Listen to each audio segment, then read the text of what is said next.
We're going to move to game number three. It's going to be the last game we cover here out of the four we have. We have Dortmund and Chelsea.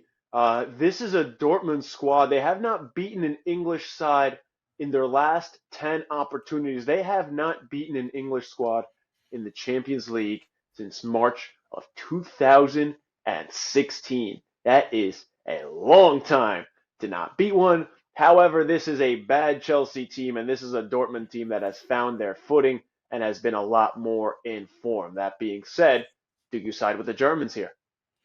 This one is definitely the toughest for me out of all these. It's funny because we know if there's one club you can't take league form into account of, it's Chelsea, because both times that they've won the Champions League, granted under Roman Abramovich, it was a replacement of a manager in the middle of the season. Check. It's a very poor and underperforming side within the league. Check. Um, they were pretty good in the group stage, but nothing that says we're one of the favorites for this competition. Check. So everybody's doing that, right? And if you watch the NFL and people, love the NFL and their angle on the New York Giants in this postseason, right? I'm a Jets fan, just to preface on. I always found this hilarious that, the Giants won their opening playoff game. The last three times they did that, they went to the Super Bowl. Yeah, it ain't like that, okay? We were talking about history before. These are totally different circumstances. We're talking about signings made largely in January that haven't had time to assimilate within the squad. You're asking Graham Potter, the replacement has been struggling, okay? When there were replacements for other managers at that time, when it's Di Matteo or Thomas Tuchel, they were playing well. They were clearly playing better, and they had more proven talent, okay? There was Frank Lampard. There was John Terry. We're also seeing how great some of the other players were at the time, like Antonio Rudiger and Christensen in defense. They've replaced seemingly everybody, and Mendy was on a heater like an NHL goaltender in the Stanley Cup playoffs. Sorry about that. Where you just ride out a hot hand in Mendy, and we're not really seeing that happen right now with Chelsea. They're just disastrous. I hate betting on them. I don't touch them in the Prem anymore. We said that, but for some reason, I'm just saying they got to get a goal somehow. And I think scoring exactly one was around plus 230 at the point in which I was looking at it. I was like, I guess I have to rock with that because the under is likely. But again, we're in Germany.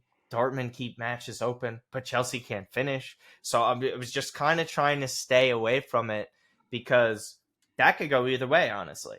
We would sit here saying, oh, well, of course Chelsea in the under 2.5 is going to hit because they can't finish. And then all of a sudden it's like, yeah, well, Chelsea just needed one opportunity and somehow they put it in the back of the net and Dortmund takes care of their business and they get 2 goals themselves. And then all of a sudden you're over 2.5. But again, there's just something about this that they're on two different directions, but we've seen so many times and so many examples of this not mattering. So for me, it's really, I just like Chelsea to score exactly one goal Do the and nothing bare minimum else. for me. It's just, yeah, basically it's just the bare minimum. You get a chance, whatever, put it in. I just can't trust them. And I also just don't trust Dortmund at this level. And you have history backing it up as well. They've improved so much, but they were in Europa League last year, getting knocked out to Rangers. This is a big leap. Let's see how they do it. I just don't want to put any money on that happening. Yeah, and I apologize in advance for this if I saw this wrong. But I could have swore I saw on Bet365, the book I saw it on, Dortmund to advance at plus 110. And I know when you're taking a team to advance at that point, it's you're hoping for a little bit more. But I mean, again, if I have to, and it's a low bar because of how Chelsea has played, and you Yeah. detailed, all the concerns on the Bayern on the Dortmund side. I beg your pardon. Yeah. It's not a team like Bayern that you have history to back up and trust. I still kind of like plus 110 to advance over a Yeah. team that just I've gotten burned by in Chelsea, and I don't trust, like you said. If I'm going for something for this game, again, I don't trust this game to stay under 2.5. I don't trust Dortmund to actually get it done. So I'm just going with both teams to score minus 132. I'm not playing around with this. No. Like you mentioned, like I don't trust Dortmund. I don't trust Chelsea. I wish I didn't have to bet on this game, But here we are. Both teams will score minus 132. I'm leaving it at that. Yeah, and that one's actually really not bad. And for my piece for the Athletic, I was basically looking at some of these futures to advance. Dortmund's like one of those sides to look at, and you're like, okay, plus 110. It looks better because Chelsea is so weird. I think that's the bet. Like Chelsea shouldn't be that heavily favored for what we've seen. I think this is more so a lack of trust in the return leg being at Stamford Bridge, which would obviously favor Chelsea. I see where that's coming from. Again, I would think Dortmund need a really strong performance at home. And again, and I, to go off of like Chelsea's group, I thought it was kind of disappointing as well.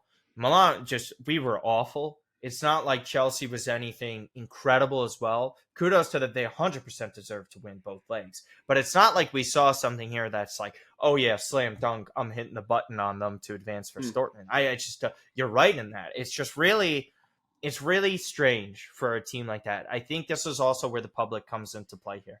I think a lot of money's going to be on Chelsea. I know Dortmund's kind of like that sexy type of hipster pick that everybody loves because they've had big Always has names, been, right? and they're just a revolving door of talent. And there's nothing wrong with that. It's the way the modern game is these days. It's how ownership is in Germany. But do you really want to bet on that? That's why it's just so weird to me.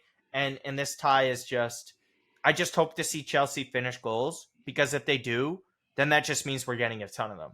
Because I know Dortmund will at least create. With Chelsea, it's kind of like, I don't know, does like Mudryk actually ball out in this? Like, what's going to happen? So it's just way too crazy in that sense.